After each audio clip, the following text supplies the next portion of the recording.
Todo pasa por la radio. A continuación, entrevistas por FM Ciudad Pringles. Despertando en la ciudad.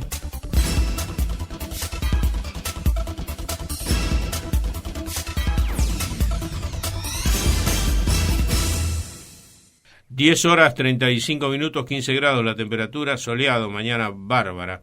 Le vamos a preguntar a nuestro entrevistado que recién llega de afuera cómo está la cosa, pero aparentemente una jornada bárbara con 25 de máxima, la visibilidad muy diáfana, por cierto, la jornada de hoy, 16 kilómetros, 1020 la presión, la dirección del viento del sector noroeste a 11 kilómetros. Bueno, la cuestión pasa también cómo va a evolucionar. Sí, va a ser así, vamos a tener finalmente las temperaturas máximas alrededor de las 17 horas, entre 16 y 17 horas. Como decía el avance, estamos haciendo una recorrida por los, decimos, presumibles candidatos, porque todavía la cuestión no está totalmente decidida, me parece. Es la información que yo tengo. Nos acompaña Carlos Berterre. ¿Cómo estás, Carlos? Buen día. Buen día, ¿qué tal, Ricardo? ¿Cómo andas? ¿Estuve acertado, sí, con que todavía no está o sí ya está? No, ahora sí, en el caso nuestro, Compromiso Pringles, bueno. Sí ya está, soy el precandidato a intendente para las próximas elecciones. Bien, en el momento que nos visitaba Lisandro, esta situación estaba a resolverse. Ustedes tuvieron una asamblea, ¿cómo lo hicieron? Este proceso empieza con 4 precandidatos a partir de la última elección, la del 2013. Esos 4 precandidatos, Lisandro Maskin, Mario Nel, Osvaldo D'Annunzio y yo, mantuvimos esa postura. En un momento yo siempre tuve la tendencia, la inclinación a que las cosas se definan por las PASO para darle a las PASO el lugar positivo por el que fueron creados. O sea, alguien puede decir, no hay que dudar que es una medida acertada. Democratiza los partidos, mejor dicho, abre los partidos a la comunidad. Entonces, yo realmente pensé que estaba bien posicionado, pero ¿para qué suponer lo que podemos asegurar? Seguro. Entonces, ¿cómo lo asegurábamos? A través de las PASO, que era abriendo un poco el partido a la comunidad. ¿Y qué pasaba si perdía? ¿Qué pasaba si perdía por un voto? Lo que corresponde a todo perdedor que va a una interna se encolumnaba. Lo cierto es que cuando en un partido vecinal, en un partido local, tenés que ir a una competencia de ese tipo, vos sabés bien que los costos se multiplican. Hay que hacer boletas para los 4 candidatos, hay que hacer todo un movimiento que realmente no tenía mucho sentido. Primero se pensó, y de hecho se concretó, una instancia intermedia que era una encuesta, viendo la imagen positiva y la intención de votos de todos. Te tengo que decir que la verdad es que la imagen positiva de los 4 precandidatos era buena, o sea, no es, ahí no se sacó la distancia, digamos así, y que la intención de voto me favorecía. Instantáneamente, Lisandro Maskin y Mario Nel se bajaron, dijeron que para ellos no tenían sentido, que ellos trabajan para el bien del partido y viendo que había otro que tenía más posibilidades, no tenía sentido presentarse. Osvaldo prefirió otra forma que también fue respetable, que él no quería ir a las PASO para no dañar al partido, ni económicamente, ni en lo que significaba una campaña, y pidió otra forma de definición, que es la que te referís vos, una reunión general con afiliados, con quienes se desempeñaron como fiscales, como militantes activos, y ahí sí se termina de definir que el candidato... ¿Qué fue, a mano alzada, digamos? No, con votación. Ah, con votación. Votación, perfecto. Urna, teníamos... Está bien, para no crear resquemores. Teníamos los padrones que de las personas válidas para votar, los 4 precandidatos. Que finalmente después Lisandro y Mario en plena reunión dijeron nosotros no participamos. La tuvimos, o sea, nosotros podíamos vetar, yo podía decir, mira, esta persona no está encuadrada para mí, pero nadie dijo nada. Se preparó una urna, se prepararon boletas de los 2 precandidatos, la gente pasó a votar, estábamos los precandidatos, si queríamos, sentados ahí viendo cómo se hacía el escrutinio y después, o sea, más transparente imposible. Y bueno, así fue como finalmente se terminó decidiendo. Yo te digo algo que me veo siempre necesario como expresarlo. A diferencia de otras, muchos compararon esto con internas de partido, ¿no? Las internas abren herida. Pues es que yo creo que no, Ricardo. Aún hoy lo sigo pensando, pasó el tiempo y sigo pensando que no. ¿Por qué? Porque yo creo que los cuatro nos respetamos, eso ninguna duda. Los cuatro nos respetamos. Y yo creo que los cuatro admiramos una virtud de cada uno de los otros. Yo admiro cosas de Mario, admiro cosas de Lisandro y admiro cosas de Osvaldo. Por lo tanto, cuando hay respeto de base y hay hasta un tinte de admiración y hasta te diría yo alguna envidia sana en alguna virtud que tiene el otro y no tengo yo creo que nunca podría haber sido una campaña agresiva ni con heridas. Pero bueno, se llegó a esta forma de determinación que aquí estamos, así que unidos, con un acto de fortaleza interna muy fuerte, y yo creo que para todos los partidos ya no es una sorpresa Compromiso Pringles. Compromiso Pringles pudo haber sido una sorpresa en el 2009, Compromiso Pringles siguió siendo una sorpresa en el 2011, algunos dicen no perdió, salió segundo. Realmente sí, claro.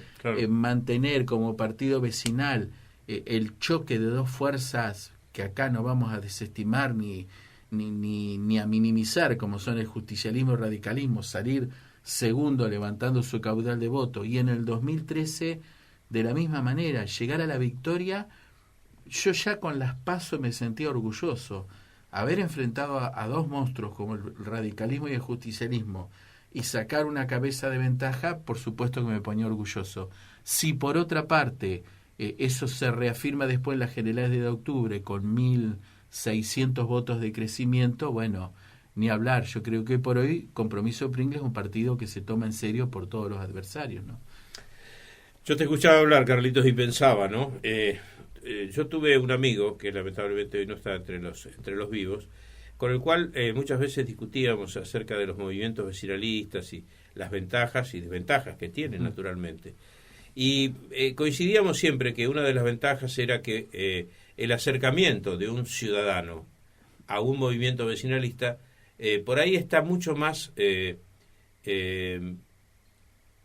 acotado a las instancias de su entorno, de su lugar, y no tanto a las cuestiones que derivan de bajadas de línea, ya sean seccionales, ya sean provinciales o en algunos casos nacionales, y que eso hacía que quienes se acercaban a los movimientos vecinalistas tenían vocación de estar en Pringles, pero no tenían la vocación de ser un político profesional a futuro.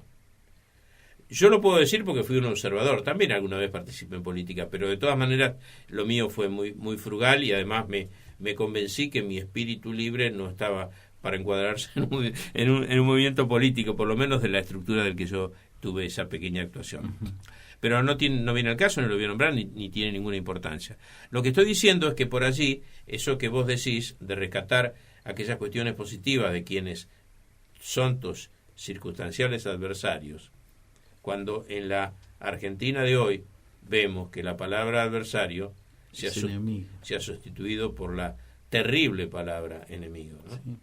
Que deriva en consecuencias que son desastrosas, porque yo tengo acá la posibilidad de abrir esta máquina y ver cómo se reflejan los títulos nacionales. Por ejemplo, me voy del tema, después seguimos, Carlitos, ¿no? Pero hoy, por ejemplo, está eufórico, página 12, porque la Argentina consiguió 1.145 millones de pesos, dice, para los buitres que lo miran por TV y exalza la figura de Kicillof.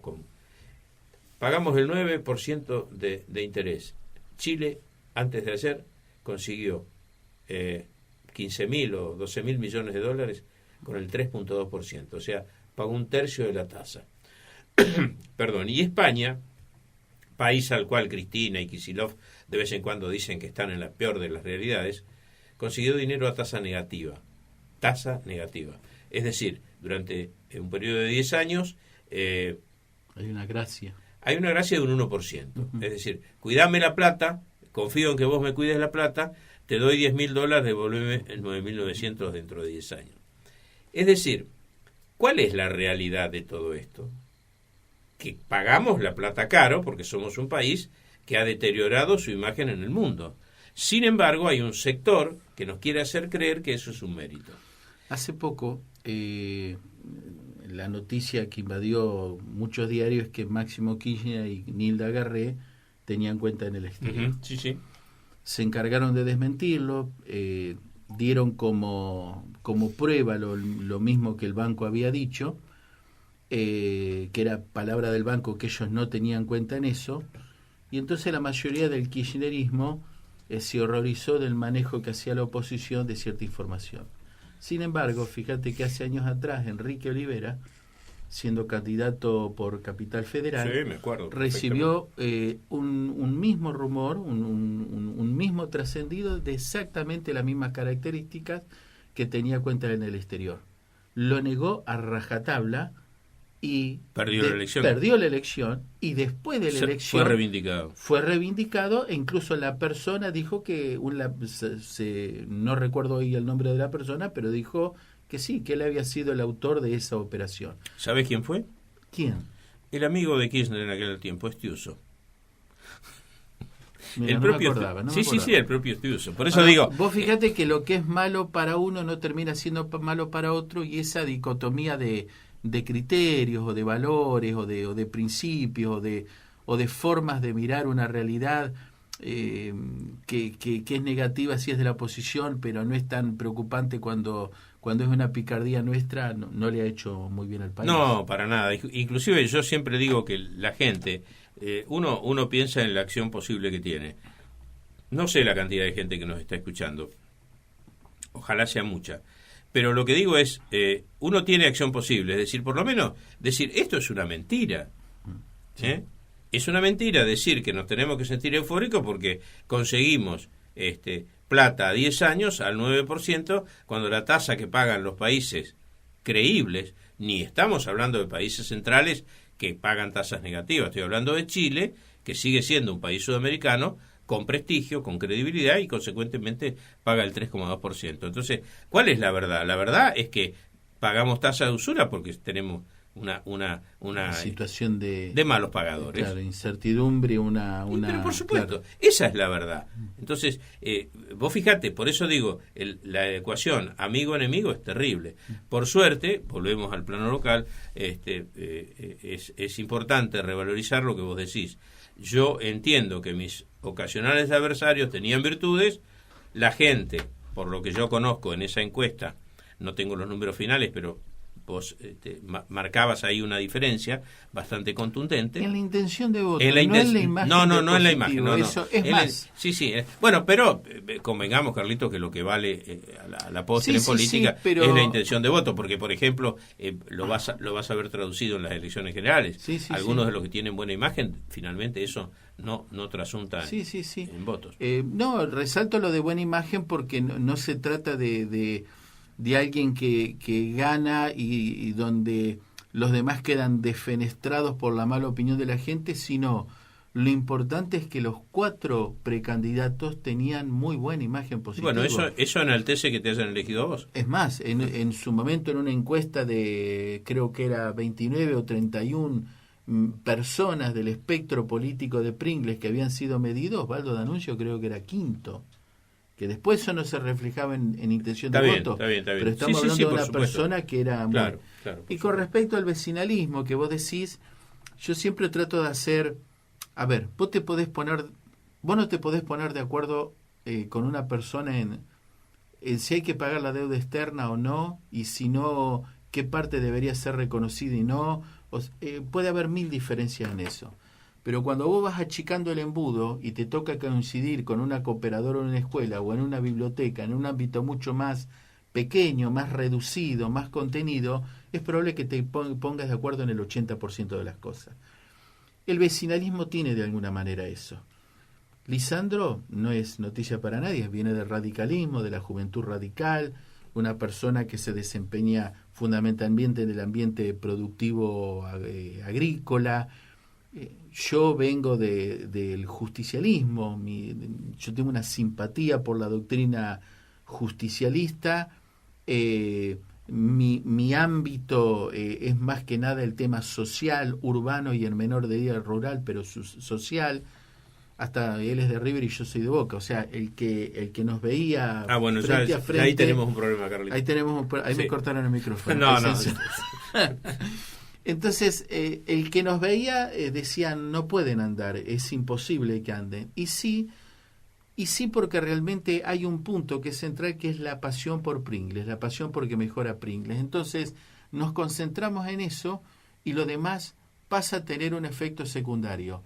Los dos hacemos lecturas políticas nacionales, coincidimos mucho más de lo que la gente piensa, porque aparte que yo creo que más allá de ser radical, peronista, conservador, masista, no sé, llámalo como quieras, sabemos lo que es bueno para la Argentina y que no, y si Budó es un personaje impresentable, es un personaje impresentable para los dos, para el radical, para el peronista y para el que sea. Claro, o sea, yo creo que hay cuestiones que ya son de perogrullo, ¿no? Carlitos, yo suelo decir a veces, haciendo una calificación un tanto hilarante, por decirlo así, que el próximo intendente va a tener que usar calzoncillos de amianto porque el sillón va a estar muy caliente. Uh-huh. Y lo digo en función de un Pringles muy quedado en lo económico, muy complicado en lo laboral, complicado en lo social, que es un tema que vos conocés perfectamente, complicado en muchas cosas, como las que hablábamos con el funcionario que se acaba de ir de aquí, que está justamente a cargo de la Subsecretaría de Seguridad. ¿Cuáles son, a tu criterio, los problemas más acuciantes, en los cuales seguramente vamos a coincidir, pero más que nada, por dónde pasan las soluciones, dónde hay que buscar en forma rápida, por lo menos las medidas para que esto no se termine, claro está, que no es nada fácil, sino que por lo menos se invierta esta espiral? Yo vengo, en el 2013 ya dije que para mí había que podemos cambiar muchas cosas en Pringles, pero si no cambiamos 4 áreas, no cambiamos Pringles. O sea, lo demás sería como, si no se cambian estas 4 cosas, terminarían siendo un entretenimiento, digamos así. Las 4 cosas son para mí seguridad, vivienda y obras públicas, adicciones y trabajo. Si en esas 4 cosas no hay un cambio, Pringles no cambia. Algunas de esas cuestiones suelen estar relacionadas. Por ejemplo, a partir de la obra pública y de la obra pública intensiva se puede llegar transitoriamente a cubrir una demanda laboral que hoy por hoy no surgiría de otras maneras naturalmente. El tema de las adicciones está atravesando todo, pero al decir todo, hablo todo, el tema de inseguridad, el tema del problema de salud. Una vez un expresidiario me insistía en que yo le consiguiera trabajo a unas personas. Le digo, mira, ¿controlaste el problema de la adicción? No, pero vos le tenés que conseguir trabajo porque así él sale de la adicción. Mirá, no va a salir de la adicción. La adicción es como un punto aparte. No se convenció, él le consiguió trabajo de una manera y a los 3 meses dice, mirá, estuvo 1 mes y se tuvo que volver por la abstinencia. No es capaz de mantener ningún trabajo. Pero el trabajo no tiene solo el tema adicción, que sería un tema puntual. Ayer leí un informe de la pobreza en la Argentina y la indigencia en la Argentina. Yo lo que voy a decir capaz que es políticamente incorrecto. Yo cuando se hizo la asignación universal por hijo, si fuera universal, empezando por eso, que no lo es, lo es. Sí, si fuera universal, a ver, empiezo con un ejemplo antes para que después se entienda esto que voy a hacer ahora. Correcto. A mí me dicen, Carlos Berterret, te vamos a fusilar. Hay una manera de que no te fusilemos, de que soluciones un problema de Argentina en 1 año. ¿Yo sabes cuál elijo? El hambre. Es lejos por paliza el más fácil de solucionar. No elegiría otros, como por ejemplo seguridad, que tiene componentes que si querés lo analizamos ahora de distintos tipos, desde la prevención, la disuasión, la represión en el buen sentido, las condiciones carcelarias, etcétera. Ese es muy complejo de solucionar. Llevaría 6 años solucionarlo. Pero en el caso del hambre, realmente es un problema fácil de solucionar. La asignación universal la asignación por hijo, cuando se implementó, impactó en gran medida en la indigencia y en menor medida en la pobreza.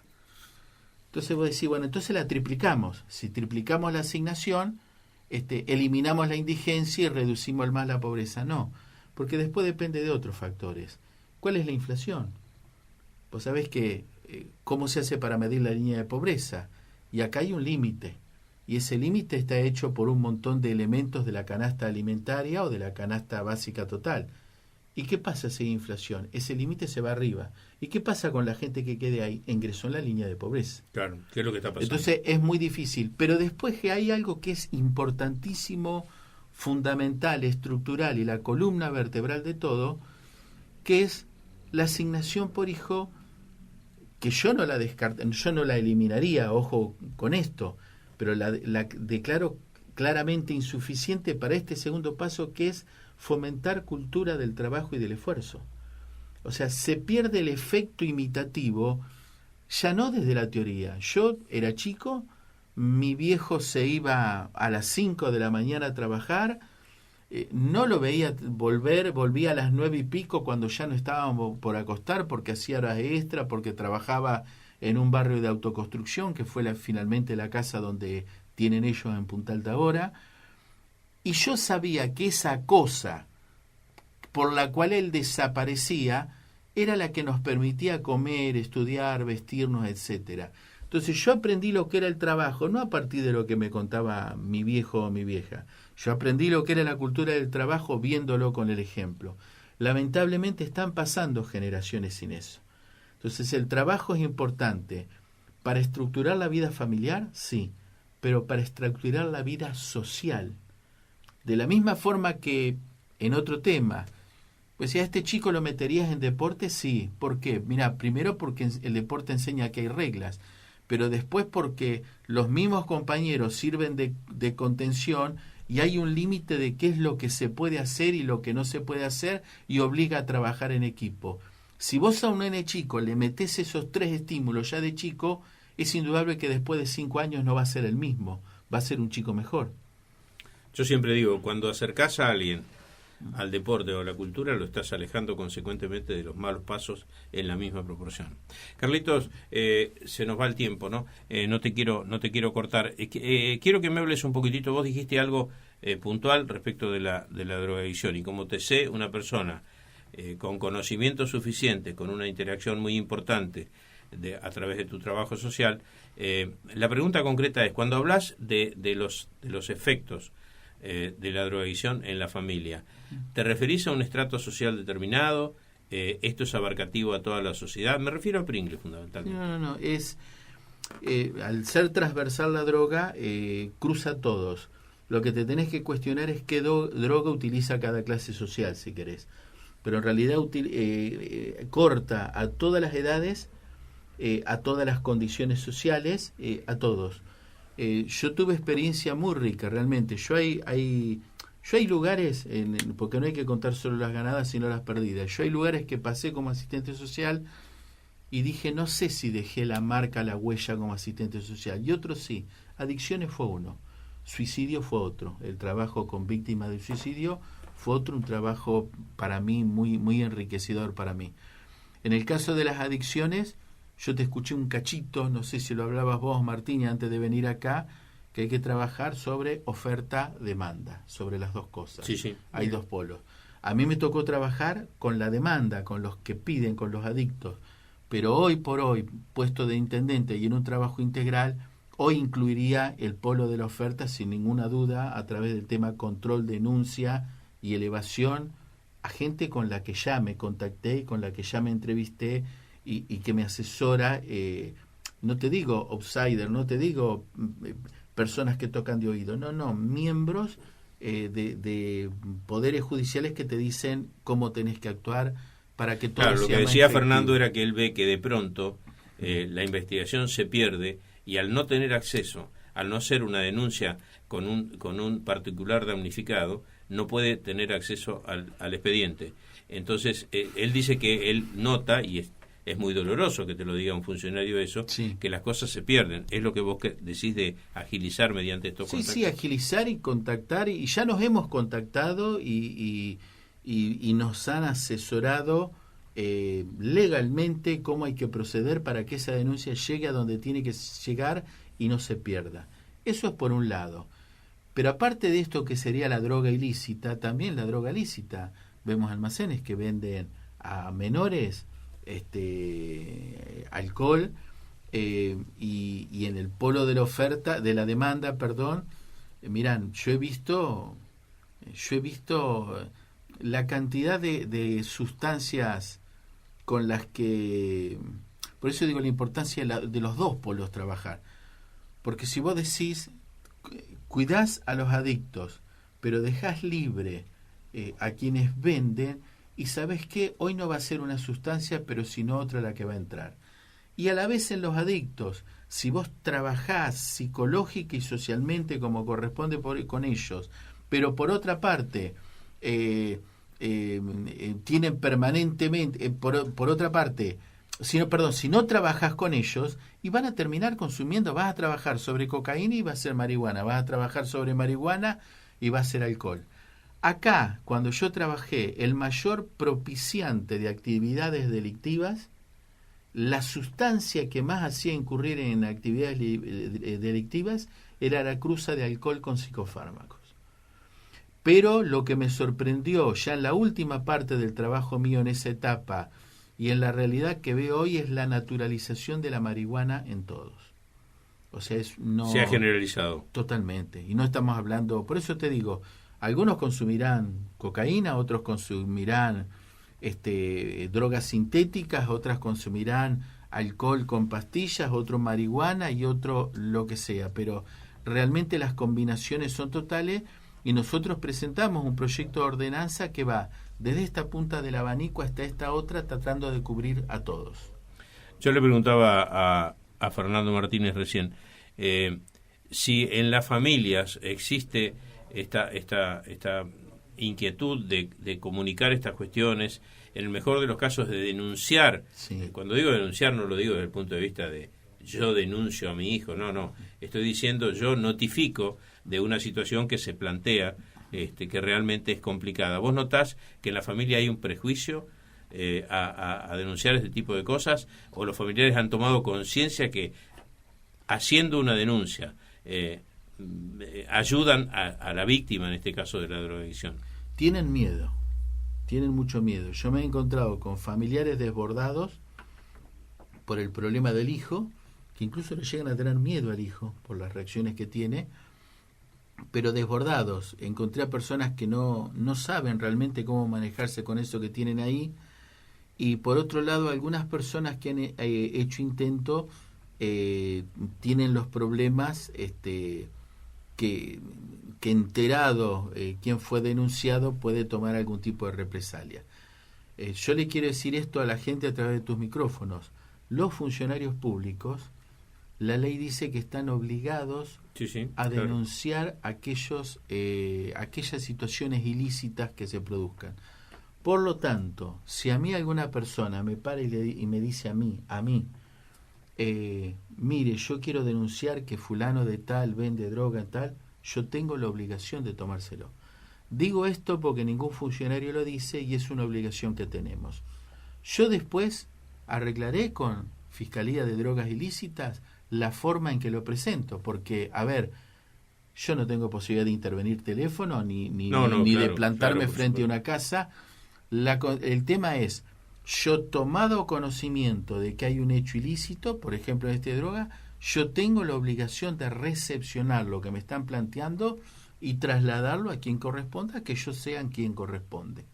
Y a partir de allí empieza una tarea en la cual yo ya estoy vedado, porque empieza una tarea investigativa que no tienen la obligación de decirme a mí, como poderes independientes, no tienen la obligación de decirme a mí. Pero digo porque cuando fue una duda que siempre tuve, pero ¿qué vamos a tomar la denuncia nosotros si no tenemos pruebas? Nosotros no tenemos por qué producir la prueba. Nosotros tenemos la obligación de tomar, de recepcionar eso y de trasladarlo a quien corresponde. ¿Quién investigue? ¿Quién produce la prueba? ¿Quién ve si es una denuncia falsa o legítima? Esos son los órganos judiciales, no somos nosotros. Carlitos, una pregunta final. Hablamos de obra pública, vos dijiste transitoriamente paliar la dificultad de trabajo que tiene hoy la gente, la carencia de trabajo, por decirlo mejor, pero también tenemos que pensar indudablemente que hay factores económicos en Coronel Pringles que tienen que ser factores decisorios también en eso. Tenemos un prediseño de parque industrial, no le podemos llamar todavía parque industrial, por eso no se llama parque industrial. Sector industrial planificado. Exactamente. ¿Qué tenés pensado en esa materia? Hay que cambiar porque evidentemente el presupuesto de Pringles en producción tiene un exiguo 0,5%, que es 1 millón de pesos por año, que alguien dijo acá, y no tengo por qué no creerle, que ni siquiera ese 1 millón se ejecuta. No, muchas veces se subejecuta. Quiero decir, ¿qué hacemos? ¿Qué tienen pensado ustedes para esto? Sí, te entendí. Quiero hacerme una parte a un ítem que no tocamos que me parece importante, que es vivienda. Que más allá de lo que se puede construir de vivienda de acá, hay un fenómeno que en general la mayoría de los candidatos, por no haber estado en el tema, no lo toca, que son la consolidación habitacional, la refacción de vivienda. Pues sabés que en un presupuesto, hace 2 presupuestos atrás, el presupuesto asignado a refacción de vivienda era 250.000 pesos. Era una tomada de pelo. Sí. Puerta, ventana y... Nada. Nosotros en ese momento planteamos aumentarlo a 1 millón de pesos. ¿Qué significaba 1 millón de pesos? 100 casas por año con 10.000 pesos. Vos decís, es poco 10.000 pesos. Sí, tal vez tu casa valga 300.000 pesos y entonces poco. Pero a casas como he visto yo, te puedo asegurar que 10.000 pesos la das vuelta. Realmente le haces reformas que le cambiás y le dignificás la vida a la persona. Digo esto porque en general no se habla del tema de vivienda o de este punto. Si vos en un presupuesto le dedicás 1.200.000, son 4.800.000 pesos, serían 480 casas que podrían ser refaccionadas dignamente. Y eso quizás para muchos de los que están escuchando no les significa nada, pero yo sé que para otras muchas personas que ven que hoy por hoy el problema son 2 chapas, una ventana y el vanito que se les derrumbó, saben que eso se puede hacer y que es mucho. Y en el tema de trabajo, yo lo escucho con mucha atención a un compañero de una de las betas que admiro, que es Lisandro. Lisandro la otra vez dio acá un diagnóstico excelente. ¿A dónde va a ir una fábrica? ¿A Suárez, que tiene un mercado interno fuerte, o a Pringles? O a Punta Alta de Tres Arroyos, o a Pringles. A tal lado y a que tienen un sector, un parque industrial con todo, o a Pringles. Y realmente ahí tenés que jugar con el durante. Con el durante es lo que yo te decía, obra pública, con mano de obra intensiva, trabajar sobre algo que la gente en general no se da cuenta. Vos sabés, ves que hay un bache, un vacío entre la mano de obra que hoy disponemos y la mano de obra que se necesita. Y todos damos por supuesto que si esto necesita trabajo y esto piden, la conexión va a ser inmediata. Y no es inmediata porque falta una tarea de capacitación, que si no está esa tarea de capacitación, si no podés calificar esta mano de obra para que pase esto, son puestos de trabajo perdidos. Ese tema de becas o de trabajo de formación para la capacitación laboral también es importante, mientras se van creando las condiciones para la otra cosa. Para el gas, para el sector industrial planificado, sin olvidarnos tampoco la posibilidad del otro sector que está contemplado en zonificación como sector industrial planificado, que es en el barrio Roca. Es también un sector que está contemplado como sector y que ahí habría servicios y habría otra posibilidad también. Pero el otro tema es estar viendo en estos que están haciendo trabajo de metalurgia, estas personas que tienen 8 empleos y que si les damos un crédito pueden ampliar a 2 empleados. Yo creo que ese es un empleo seguro que hay de gente que ya no tiene que demostrar nada en cuanto a un proyecto. Exacto. Sí, a un proyecto. Tienen el proyecto, tienen la voluntad, tienen la decisión, tienen la vocación, porque están acá desde siempre y en condiciones favorables y han sostenido su fuente de trabajo. Apoyemos a esas personas, porque esas personas son las que pueden 4 empleos acá, 5 acá, 8, hacer crecer 100 empleos. Mira, a mí me dio mucha tristeza.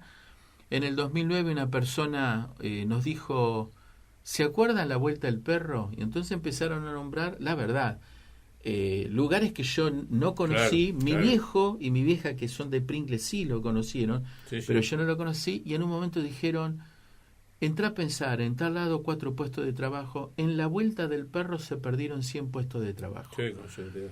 Ayer leí una nota que creo que se la hiciste vos a Mario Nel, Sí, sí. donde dice que bajaron las ventas un 26 o un 27%, y yo le decía a Mario, le digo, ayúdame, ¿cuántos negocios cerraron en los últimos tiempos?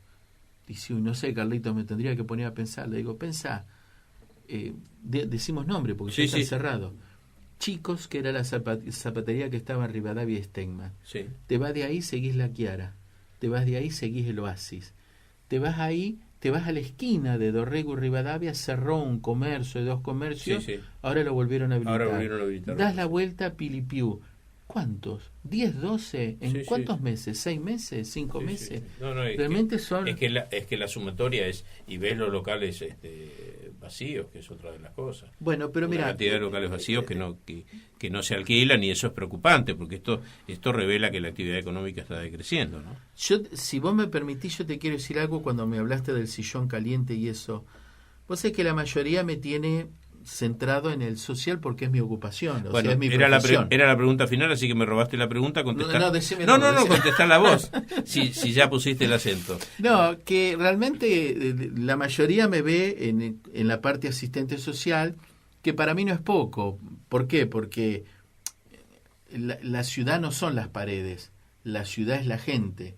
Y si vos conocés el recurso humano, el del microcentro, el de los barrios y el de la periferia, que es el que muchos no conocen, ya tenés una base importante para decir, sí, esto va a pegar, esto va a impactar en la realidad de estas personas.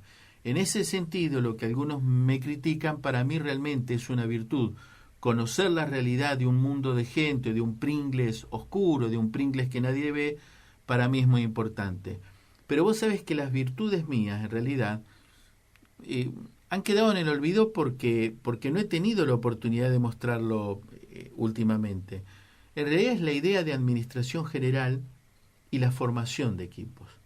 Yo en todo lugar que estuve busqué la formación de un equipo no que me complementara, que me potenciara. Hoy por hoy en mi cabeza está el grueso del gabinete municipal, y te puedo asegurar que gente con experiencia de trabajo, probados, con honestidad probada, e incluso en aquellas áreas que yo manejo, he puesto a gente que es mucho mejor que yo. Es decir, en las áreas que yo considero que domino, no me conformo con esto, pongo a alguien que me puede potenciar y agregar más. Y en las áreas que domino estoy permanentemente evaluando cuál es el equipo de trabajo como para no improvisar en ningún área. Por lo tanto, cuando yo llegue, si Dios quiere, si yo llego a la intendencia, cambio el verbo así, ¿no? Está bien, lo colocas en potencial. Si yo llegara está bien, a la intendencia, sé que voy a llegar con un equipo que no va a pasar como ahora y como ha pasado, que vienen a ver qué pasa, de qué se trata esto, de qué se trata acción social, de qué se trata tal cosa. No, yo voy con personas que de qué se trata la planta de residuos urbanos. Yo no voy a llegar con eso. Yo voy a llegar con gente que ya sabe de qué se trata, sabe qué es lo que tiene que mirar, que vamos a llegar con una auditoría para ver cómo encontramos cada área. Un gabinete que yo aspiro que me acompañe 4 años. A mí no me gusta eso de los funcionarios en roque, este pasa para acá y este para allá, y el que hoy está en acción social mañana pasa a estar en, no sé, me parece una aberración. Y un gabinete austero, Ricardo. No puede haber 58 funcionarios en la planta política, tiene que haber 28. Y si vos empezás dando ejemplos de orden, de austeridad, desde arriba, O sea, cuando ven que la primera medida no es pegarle al empleado de abajo, sino sacar un 58% de la planta política, de 58 llevarlo a 28, ya el empleado municipal te empieza a mirar con mucho respeto. Y una idea que no sé si se tira o no, yo hace mucho que vengo insistiendo, los gastos de representación no tienen que existir. Los gastos de representación creo que es una figura anacrónica que quedó en el tiempo y que era un poco, el intendente debería tener una forma de desempeñarse y tener los recursos para invitar a otro intendente o para invitar a un gobernador, y yo creo que no. Que mira, la mejor muestra de austeridad que podemos hacer es tanto hacia adentro como hacia afuera. Los de afuera decir, mire, estamos pasando una situación difícil, lo agasajamos con el corazón y con lo mejor que tenemos, pero no podemos hacer algo faraónico, algo porque no podemos, porque yo me sometí a cuestiones de austeridad por respeto a todos los empleados. Entonces me parece que cuando uno empieza a ordenar las cosas de esa manera, eso sí se derrama. Pues es que yo no creo en el derrame. Cuando decía, pero la ejemplaridad sí. Pero en esta cosa se derrama y me parece la que ejemplaridad es absoluta. Además, vos pusiste el acento en algo que para mí es absolutamente relevante, que es esto. Finalmente, pese a todo, pese a la materia, frente a la técnica, frente a un montón de cosas, lo que sigue prevaleciendo y lo que sigue cambiando y lo que sigue modificando y a lo que hay que apostar es al ser humano. De acuerdo. Es imposible realizar tarea alguna si no está el ser humano detrás, como factor protagónico me refiero, ¿no? Es decir, todo lo demás es coadyuvante, todo lo demás puede ser utilizado, pero si vos tenés en claro en cualquier tarea, sobre todo en esta grupal, de manejar un municipio en una situación difícil, yo creo que ha quedado en claro, le quedó en claro a la gente, y la pregunta que te iba a hacer la respondiste, es decir, por ahí el criterio. Carlos Berteré no está demasiado, en su trayectoria no está demasiado afincada y definida en un tema social, y cuando le toque la ejecutiva puede llegar a naufragar. Bueno, me parece que esa respuesta la diste, y como yo digo siempre, acá el que vale es el que oye, el que escucha. O sea, es que en política, escucha y empatía, que es ponerse en el lugar del otro, es fundamental para todos los demás. Y si vas a cortar un árbol, afila bien el hacha. El hacha es el instrumento, y en el caso del intendente es el recurso humano. La institución puede crecer lo que el recurso humano le ayuda a crecer. Si vos tenés mal a tus empleados, por más que te pongas objetivos de galaxia, no lo vas a poder lograr. Tenés que tener bien a los empleados. Carlitos, gracias por participar en nuestro espacio. Ha sido un gusto dialogar contigo. Bueno, muchas gracias, y muy cómodo, la verdad, en esta entrevista. Esa es la idea.